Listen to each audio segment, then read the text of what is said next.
Hello, hello, hello. Selamat pagi Malaysia.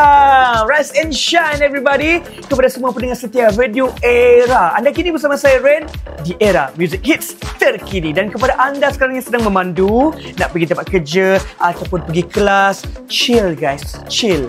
Jangan stres-stres kat jalan raya tu. Walaupun traffic jam tu nampak terlalu mencabar, tarik nafas dulu. Senyum sedikit.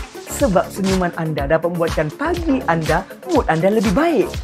Make sure juga jangan lupa sarapan tau. Sebab apa? Energi pagi ni sangatlah penting. So, bila korang kena bagi task oleh bos dan juga lecturer korang, tak adalah korang blur sangat. Okay? So, sekarang ni saya nak borak topik yang best sedikit pada pagi ni. Pernah tak korang hadapi situasi yang awkward ketika korang drive pagi-pagi? Contohnya, korang nyanyi kuat-kuat favourite song korang, tiba-tiba sebelah kereta tertengok korang pula.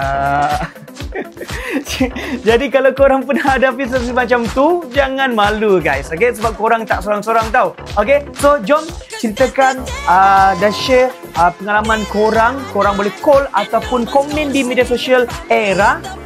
Momen yang paling lawak ataupun paling random ketika korang drive pagi-pagi. So, stay tune. So, lepas ni, Ren akan putarkan lagu yang akan membuatkan mood anda lebih baik dan boost pada pagi ini. Hanya di Era Music Hits